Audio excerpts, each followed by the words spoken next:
and welcome to the Visionary VA podcast, the go-to show for ambitious virtual assistants who are ready to stop trading their time for money and start scaling their businesses into thriving agencies. I'm Holly Copsey, founder of the award-winning agency Virtually Priceless and the Visionary VA Circle community.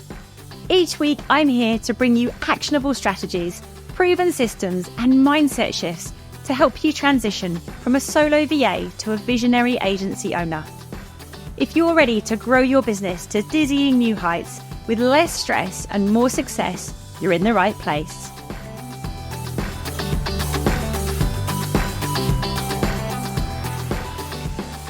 Hello, everyone, and welcome to this week's episode of the Visionary VA podcast. I am delighted today to be joined by the lovely Joanne Manville. Joanne worked for over 10 years as an executive personal assistant before launching what was known as Joanne Manville Virtual Assistants in 2015. They rebranded last year. And she has grown the business to include a team of specialist associates, as well as employing 2 interns through the University of Exeter. Joanne and her team love assisting charities and small businesses, helping them understand what to outsource and what approach will benefit their organisation the most. Work-life balance is high on Joanne's priority list, not just for herself running a successful business, but also for her clients and her team. Aside from her passion to support growing businesses, Joanne enjoys walks with friends on Dartmoor, the challenge of escape rooms, and a good giggle at a comedy night. Of course, spending time with family is paramount, and Joanne loves time with her 8-year-old daughter and husband, Paul, and never one to shy away from lending a helping hand. She's also a trustee for Exeter District Scouts, a volunteer role which has lasted over 20 years. Amazing, Joanne. Welcome.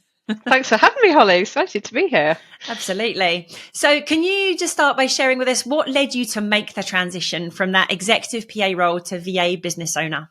Yeah, gosh, it seems such a long time ago now. So I'd landed in PA roles following various careers that I'd been through and recognising that admin was the real strength that I had. And I got my first PA role with a manufacturing company, actually in Newton Abbot, where I live now, but I didn't live there at the time. And I just found it a real strength of mine and just absolutely loved it. So I went from there to another role at South Western Ambulance Service, where I worked as EA to the Chief Executive and Chairman, supported the executive PA team and the board. And I've been there for about 8 years. And as everybody that's listening to this that's been in AA knows, it's very up and down. You know, there's things that you absolutely love and things that absolutely drive you potty. Yeah. And unfortunately, the things that drove me potty started building. Started getting really fed up of making the chief executive's tea. I got fed up that the director of finance needed her tea a certain colour in a certain cup. I got annoyed at getting the chief executive's lunch every day. And the absolute pinnacle, which will make you laugh, was I was doing board papers one day. And they were still very much paper-based, so I had to print off reams and reams and reams and reams of paper. And I was working really late because, as you know, what happens is that the EA is working late. Everybody then amends their papers. The papers need to be reprinted, put all back together again. It was about 8 o'clock at night. I'd been waiting for about an hour for these things to print off. And I went out to the printer and the cleaner had unplugged the photocopier. And I lost, I'm not going to say what I lost. I lost the plot, Holly. And it was ridiculous that it was like the final straw in a few things that had been driving me mad and made me feel very taken advantage of. Yeah. And I'd learned about virtual assistants through attending the VA awards were actually held at our local PA group. Oh, okay. So I'd heard about it ages ago, and then it had planted a seed. I'd never really thought about it since. So I went home that night and I was like, you know, something needs to change here. And that was really when the seed started forming. Yeah. Oh my goodness, amazing. So you started off your VA business 10 years ago. How quickly did you decide to go from a solo to a team model? It was probably about 12 to 18 months. Mm-hmm. And it wasn't a deliberate thing. I'd always said, actually, I just want enough clients to look after myself. I didn't want to grow a team. I'd run teams before, didn't want to go down that route. But I think it's just in my DNA, Holly. I just couldn't help myself. And it got to the point where I was really busy. Clients were asking for things that I couldn't do, but did want to offer for them. And that's when I started exploring some help. So I started off quite gradually first with an experienced associate, and it just sort of continued from there. Yeah, amazing. And we're people pleasers at the end of the day, Yeah, right? When you've got yeah. a PA background, you don't like saying no to clients. And I know Absolutely. we have to sometimes, but when the work is there and coming in, you don't want to turn it down because it can be a bit of a roller coaster. Yeah, as you say, we want to help people, we want to solutionize, don't we? Yeah, absolutely. So what's your day-to-day role in the business now? Do you still do client work yourself? How much time is spent on actually running the business? Yeah, so my time is split. I still do more client work than I would like to be doing. I was hoping maybe last year to be moving more away from that myself and doing more of the business development, but we lost a few clients and I just needed to keep up the client work element. So I do really enjoy it as well. I like keeping my hand in, making sure that I'm aware of all the tech developments and what's going on. So I do really enjoy it. So I find it really hard to let go of that side of things. But yeah, I do a lot of business development. I do most of the networking and do all the outreach.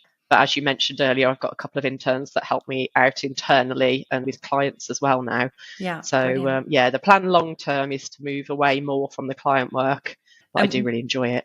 And what other things do you think you're still doing on a regular basis that you shouldn't be? Like obviously that BD and marketing element kind of has to stay with you, but what else within the running of the business do you think perhaps it might be time to hand over? My biggest thing, Holly, that's at the top of my list is my accounts. Okay. As you know, from having a big team, doing your invoicing at the beginning of the month and paying it to the team takes forever. Yeah.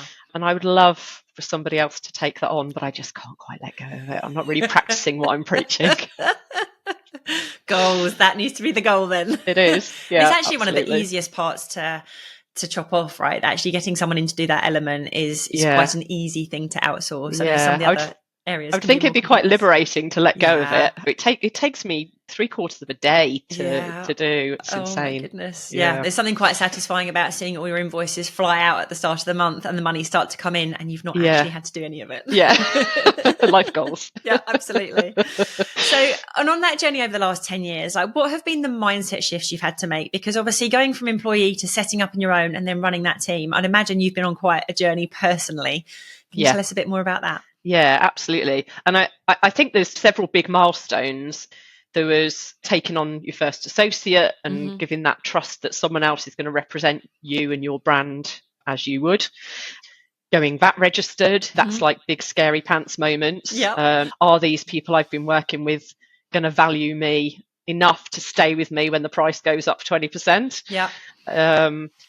Going limited was a big step. Nobody else gave a monkeys, but for me that felt like a big step as well. Yeah. And then the rebrand, which might touch on in a minute, and taking on my first employees and working with my interns, which has just been revolutionary. Yeah. Amazing. Yes. So many steps, aren't there? And at the time they seem so huge. And then when you kind of look back, it's really those just small steps to where you are now. Yeah. They did feel absolutely massive at the time. And I probably thought on them and procrastinated about making the decisions for such a long time before I actually did them. And then you do it and you're like, okay, what next then? That's done. What's next? Look forward. Absolutely. Yeah. So you mentioned your team there. So tell us a bit more about your team. What roles do they do for you internally? So my interns work internally on the business, and I've also got a couple of associates who do client work that also help me internally as well. So I've got a lady who built our new website for us. She's on my team as an associate, but she also does that side of things for me as well. And I brought my interns in specifically to help with the marketing and admin within the business. Yeah. So they do the blog writing, they do video editing, social media. They were with me throughout the whole of the rebrand journey and inputted into that and helped design that. And it's just been amazing just to have somebody internal that is just so on your side. Yeah. And we're very much a really, really strong team. Yeah. I've obviously got associates who, again, are really, really loyal and are absolutely critical to the functioning of the team. Yeah. But that employee-employer relationship has just been really, really special, and I really enjoy it. Yeah. And how did it come about that you sort of ended up finding them for university? Was it something you were looking to do, or was it an opportunity that came up that you sort of thought, oh, actually, that could work for me? Well, I went to a networking event in Exeter and was talking to somebody that I knew through one of my business networks, and we were talking about how difficult it was as a business owner and all the hats that you have to wear. She mentioned that the previous year she'd had an intern from Exeter University and how it had worked for her, and she was going to get another one. And then we happened to bump into Andrea, who is sort of heads up the intern team at Exeter University. She was at the same event. Yeah. So I took the opportunity to have an initial chat with her, and I was like, okay, this sounds like it could be a really good answer, because it would not only give me the support that I needed, but it would give me the opportunity to develop and support somebody coming through university to give them better chances of gaining employment at the end of their course. So it really sort of fulfilled that sort of need in me as well. I wanted to be a teacher when I left school. I never went down that route. So it sort of, fulfilled that sort of nurturing role that I never did. And I guess, that comes into what I do with Scouts and stuff as well. So I had a second call with Andrea. They helped support through the whole recruitment process, guided me through, the interviews and everything, provide the contracts. Oh, brilliant. And have just been incredible. So I've had interns for, I think it's about 3 years now. My existing interns that work with me now, Maddie and Katie. Katie has been with me a year yesterday. Thank you, Katie. And Maddie's well over a year now. And Maddie's actually going to stay on with me after she graduates. Fantastic. Oh, that's brilliant. It's amazing. And your associates, how do you tend to find them? Very much in the Facebook groups that I'm in. I think the VA Facebook groups are such an amazing and supportive community, but it also gives you an opportunity to get a feel for people. You'll know yourself that the people that are regularly in the group, they're asking intelligent questions, not the questions that they could just Google for themselves. And some people just shine through. So I do tend to, when I'm looking to hire, put a note in the groups for people to apply, and then we've got an application process. But on the whole, it's people that I've met through the groups that I've already got a feel for. Yeah, fantastic. Yeah, it's not just about the skills and experience, is it? You've got to it's got to be a good fit personality wise, and also their values, and you've got to like them. They've got to be good people. Absolutely. And it's not just their personality fit values with you, it's with the clients as well, isn't it? Which largely we work with clients that have the same values and fit with us anyway. So that goes without saying. But it's not been a smooth journey. There have been some people that I've worked with that it's just not worked out for one reason or another. But the team I've got now have been with me for such a long time, and I'm so grateful for their support. I wouldn't be able to do it without them. They're just fantastic. Yeah. Oh, the good ones are amazing, aren't they? Yeah. Oh, brilliant. Well, let's talk a little bit about awards, because this is one of the things I associate with you. You've been a prolific award winner, and I know you've also judged on several panels for awards as well. Yep. So how has winning awards helped your business? Yeah, it's just we talk about people want to work with people they know, like, and trust, and we have to. Some people don't know us from Adam, they've never come across us before. They're looking for a virtual assistant, and when they see that you've won awards, it's just that extra little bit of confidence that they have in you, that you know what you're doing, and differentiates you from other people.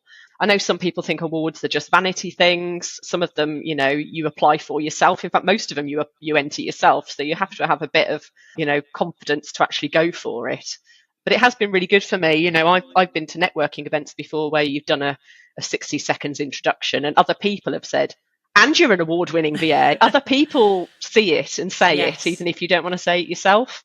So I think it was also a very good experience just applying for the awards in the first place. I think the probing questions that they ask really gets you to have a look at what you're doing and how you're doing it, and allows you to make improvements. Definitely. So I think it's just a really, really fun process to go through. I'm a bit of a bit of a sadist, I think. Yeah. So what would your top tips be for anyone thinking of entering awards? What makes a great application stand out? So having been on the other side, answer the question. It really drives me potty. You've got a really good question. You can use 500 words and people will give a sentence. Sell yourself, give evidence, give examples of the things that you've been doing, put testimonials in there, use every word of the 500 words that you're actually allowed. That for me is the biggest thing, and drives me up the wall when people just don't take advantage of the space that they've got and to really showcase themselves. Yeah, I think people don't always have the confidence to really shout about what they do. Yeah. And that's your opportunity to do it. You've got to. Absolutely. If you don't think yourself up, no one else is going to. Yeah. I always say I might not be, I've won awards. I might not be the best VA. I just know how to fill in a good form. But but there's skill in that too, right? There is. Yeah, absolutely. And your interns have also won awards now for the last They 2 years have. running. So yeah, Yeah. how has that winning helped them? I guess it's also the confidence for them too, in the same way. Absolutely. Yeah, it is, because so Daniela won it last year before last, and she won intern of the year. And again, they're going through university and they're starting to apply for their first jobs, and they need to stand out from all the hundreds of other people that are going into the workforce. So yeah, it's lovely for them, and it's for most of them, it's their first time sort of getting up on stage and being recognised for being how brilliant they are. So yeah, Daniela won that a couple of years ago, and then I put Maddie in last year, and Maddie won it last year. So we're going for the triple this year. Brilliant. And it's so nice for you to be able to do that and recognise them in that way, isn't it? Yeah, absolutely. Yeah. It's not just about self-nominating, is it? There's so many people that carry you on your journey and enable you to be the best you can be, and it's important to take time out to recognise them as well. Yeah, absolutely. Yeah. So what have the lessons, I guess, been for you in this time? Because 10 years of running a business and growing the team the way you have, I'm sure there's been quite a lot of highs and lows. I know there certainly is for me with mine. But what have been some of those standouts for you? In terms of the lows? The highs and the lows. The highs and the lows. Give us both. Well, the awards have been great. Growing the team has been great. The lows are really things I do to myself, Holly. It's when I don't trust my gut. And you never learn, do you? In business, you have times where you're doing really, really well. You've got loads of clients on board. The money's coming in and it's all great. And then you've got other times where it's not going so well. So you maybe take on somebody that isn't quite right for you against your gut. And then it just proves itself that it was the wrong decision to do and creates so much more work for you. And I just never seem to learn from that, because those peaks and troughs happen so much in the ups and downs of running a business. I do sometimes slip into that trap, and it's the biggest lesson is to really hold your nerve during those difficult times and stick to your values. Yeah, for sure. Because it is worth it in the long run, and it usually pays out in the long run if you do that. But yeah, we've just had easy. No, we've just had a reminder of that actually with a client in the business, and they're nice enough people. It's just not been the right fit, and we should have said no. But like you said, when work has fallen away or you're having a challenging time, you want to say yes to things. But if your gut tells you it's not the right thing to do, it's such an important lesson, isn't it, to listen to that?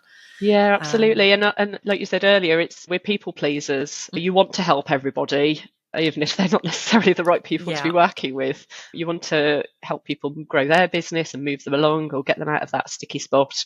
It's not always the right thing to do. Sometimes the right thing to do is let somebody else deal with that issue. Absolutely. No, it's an important lesson, isn't it? Yeah. So is there anything that you would do differently if you had the chance to start your business from scratch? I would probably have started growing the team quicker than I did and had the confidence to do that. I would probably have rebranded sooner, but I needed to go on that journey of reviewing the name and finding the right name and it being the right time. But I don't really have any big regrets. I think it all happens at the time it's happened for a reason. I think I would have taken on actually worked with a virtual assistant coach. But that's probably the biggest thing. I decided to self-teach and work it all out myself because I didn't have the money. But it's that chicken and egg situation, isn't it? Where if you don't have a coach, you are wasting a lot of time trying to work it out yourself. So I think in hindsight, working sooner with a coach would have been a good idea. But I have learned from that, and I've continued working with coaches on and off. So brilliant. And you touched upon the rebrand there, so let's talk a little bit more about that. You went through your rebrand last year in June. So can you tell us about why did you rebrand and what has changed? So I think anybody that starts a VA business, it's so hard to come up with a name. And I took so long to come up with my own name, which is just ridiculous, really. But then it was a bit like, I'm a PA. It was all about me. I wasn't intending on growing the team. It made sense to have my name on the box. And then after a few years, when I'd started growing the team, I looked at changing it, but I just couldn't come up with anything. I sort of spoke to clients and people that I knew networking and got their thoughts, and they felt I should leave it as it was. And I probably went through that potential rebranding process 3 or 4 times before we actually did it. But each time I decided to stay as we were. But this time, I was working with my interns. It felt like the business had taken a a different direction. We'd gone limited, we'd gone VAT registered. It just felt more grown up business. And for me, it was just the right time to move away from using my name. But I still really struggled to come up with something. So I actually hired somebody to help me come up with the name. Yeah. Yeah, I don't know if you've heard of Jodie Newman from the Business Allotment. She's speaking at the PA show this year. She's phenomenal. So I worked with Jodie to come up with the name that we've got now. Yeah. And fantastic. Love it. It's been really well received. And the worries that I had about us losing our traction haven't happened. Yeah. So again, another one of those big steps that actually wasn't so big. So many of these things are in our head, aren't they? And we just have to get out of our own way sometimes. And you bite the bullet and do it, and then you think, why didn't I do this years ago? Yeah, absolutely. So it's been a great decision for us. And as I said, my interns were with me from the whole process, in the calls with Jodie, with coming up with the branding with Kaylee Lloyd, and helping design the website and everything in between. So it's been great to have somebody else on that journey as well. Yeah, and really nice for that to be a team approach for all of you as well, to have them involved. Yeah, it means they were completely bought into what our values were, what we were trying to achieve and everything, which is great. Really important. Yeah. So what's on the horizon for the Indispensary in 2025? We just want to work with more charity clients. We're really sort of focused on the charity sector. As you mentioned, I'm a trustee for Exeter Scouts. Maddie is the co-founder of Lusaka Eagles Football Academy in Zambia, and Katie, our other intern, is an ambassador for a charity in Exeter as well. So charity is really at the heart of what we do, and we really want to reach more charities to enable them to do better what they do. So we want to get to the point where we can maybe run events for them, do sponsored things to raise money for them, that I can give the staff time off to do volunteering for our charity clients and stuff like that. Yeah. That's where we want to be at. Yeah. I'm past the point where I just want to build a massive VA empire. Yeah. It's not what I want to do anymore. I just want to help as many people as possible and give back in that way, really. Yeah, fantastic. Yeah, and you've truly found your niche, right? Love it. It can take time. It can take time, can't it, to properly discover that and where you can most add value, and actually what you just really enjoy and the people that you enjoy working with. Absolutely. So that's a big part of it, I think, isn't it? Discovering that and then really just going all in. Yeah, it just feels absolutely right now. So yeah, absolutely. Yeah. And any other sort of long-term goals for you personally? Not really, if I'm absolutely honest. I would maybe like to do another trustee role in the future. I've been with the Scouts now for 20 odd years, and it'd be quite a wrench to leave them. Yeah. But it would be really nice to use my expertise in a different area maybe. But no, it's very much at the moment about having that work-life balance. My daughter's 8 years old now, spending that time with her, trying to get that balance right. Yeah. And just doing all those sort of things without burning out and trying to do too much. Yeah. So not hugely ambitious, just a really great work-life balance and being able to do the things that I love more. Yeah. Well, that's it. I think it's a lifestyle business, isn't it? It's actually something that works for you, brings in enough money, you enjoy doing, you're passionate about. Actually, what more do you need? Absolutely. I can't even imagine what life would be like now if I was still employed as an EA. It doesn't even bear thinking about. Taking the day off next week to go and accompany the school trip for the day. Yeah. I couldn't really do that. So very much looking forward to doing that. Yeah, I'm fairly sure we're unemployable now anyway. Once you've been self-employed this long, you can't go back. No, I'm with you. So just to wrap up then, what's the top tip or best piece of advice you'd give to someone who's considering expanding their VA business by building a team? So to think about whether you've got the skills and the confidence to have the difficult discussions. When you're growing a team, not only have you got to have a really good understanding of recruitment and getting the best out of people, but making sure that you're communicating with the team, making sure that you've got the relationship with the client and the team, and finding that balance in between the two. I think a lot of VAs are very, very good at being VAs, but when you add in that extra layer of management, that's not for everybody. Yeah. And I've known people that have tried to do it and just hated it. So really think about whether you've got the skills in both of those areas. I think some people might not have done management before, whereas I had, and could quite easily still adapt to running a team. But it does take a lot of work, and you do need a different skill set. So I would absolutely say go for it if you think it's what you want to do. But don't feel that you have to grow your team just because you feel like everybody else is. It's absolutely fine to continue as a sole owner of a VA business and delivering to clients on your own. Don't feel that you're any less for not doing that. No, absolutely. And there's so many other ways you can grow your business, isn't it? This growing a team is one way, and it's the path that we've chosen, but there are many other things you can do. You can have a specialism, you can become a tech VA, you can charge those higher rates for services. So it doesn't have to all be about a team. Absolutely. Yeah. And finally, what has leading your VA business given you personally? Oh, just absolute joy. I just love every minute of it. People that talk to me when I go networking say, you really love your job, don't you? You know, and I think that applies to most of us when we're talking about what we do. You've got it now. You've got that big smile on your face. Yeah. We just love passionately what we do. And I think that's what it's all about, isn't it, really? We're only on this earth once, so enjoy what you're doing. Yeah, fantastic answer. Thank you. Well, thank you so much for the chat today. It's been really, really interesting, and huge congratulations on what you've done with your business. It sounds like it's been an amazing journey, and to survive 10 years and still be going strong is something really to be proud of. So yeah, thank you so much. Lovely to chat to you. Thanks. Thank you.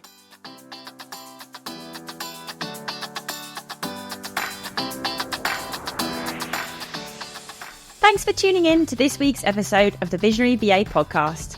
I hope you're walking away with fresh ideas and inspiration to scale your VA business. Don't forget to check out our free mini course on building solid business foundations, perfect for setting your VA agency up for success without the overwhelm. You'll find the link in the show notes. If you enjoyed the show, please don't forget to subscribe, like, and leave a review. See you next week.